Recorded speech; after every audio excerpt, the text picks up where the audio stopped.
Il y a quelqu'un sur l'antenne de CNews cette semaine qui a dit les choses de manière très précise et très intelligente, Thibault de Montréal. En fait, le fourgon, c'est un point de bascule. Pourquoi ? Parce que jusqu'à présent, on avait des règlements de compte entre bandes rivales. Par exemple, à Marseille, au JCLES, le pays du JCLES. Bon. Il y a 43 morts depuis le début de l'année. Ça, c'est les bandes rivales. Mais jamais on avait ce qu'on vient de voir là.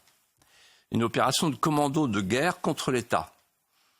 Avec le sentiment que développent les narcotrafiquants qu'ils sont aussi puissants que la puissance publique, qu'ils peuvent défier l'État et qu'ils peuvent même corrompre les agents publics. C'est pas moi qui parle, c'est le rapport d'Étienne Blanc, magnifique rapport, très documenté, et qui fait honneur au Parlement.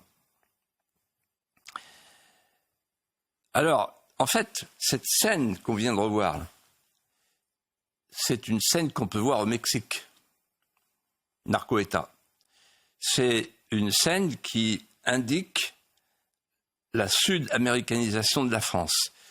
Et quand je dis point de bascule, je pense aussi à une phrase du rapport qui dit que les prisonniers narcotrafiquants, les têtes de réseau disent « la prison, c'est un accident du travail ». Voilà, on en est là. Alors quels sont comme diraient les diplomates, les signes noirs du narco-État ?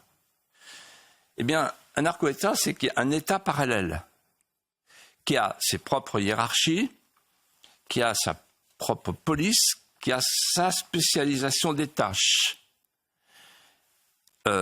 et son économie parallèle avec des fournisseurs, des commanditaires et des consommateurs.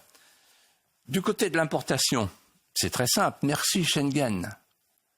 Vous avez vu qu'il n'y a pas un homme politique qui remet en cause Schengen. Pas un. Là, c'est sacré. Alors, Schengen, ça veut dire quoi ? Ça veut dire que la marchandise arrive, par exemple, à Anvers et Rotterdam. Il y a 200 tonnes de cocaïne qui arrivent par an. Rien de fouillé. Et au Havre, on fouille 1% des conteneurs. Et ensuite, la marchandise transite par 2 narco-États, Belgique et Pays-Bas. C'est pas moi qui parle de narco-État, c'est le FMI. À propos de la Belgique et des Pays-Bas. Ils ont basculé, c'est trop tard pour eux.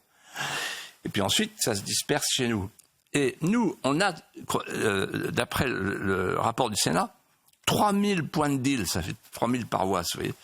Et un autre chiffre qui m'a frappé, on a 240 000 personnes qui vivent du business. Alors, si vous rapportez ça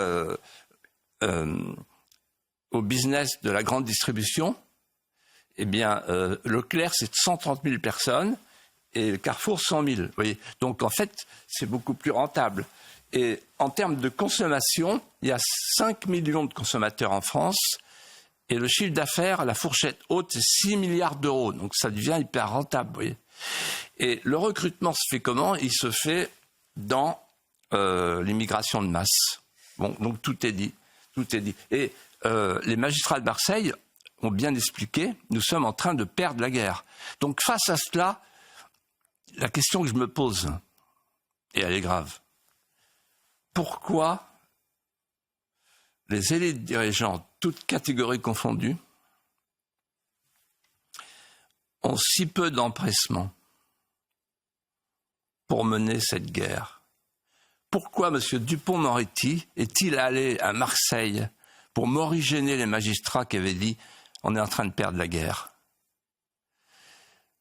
Et Dupond-Moretti qui pleure après l'affaire du fourgon ?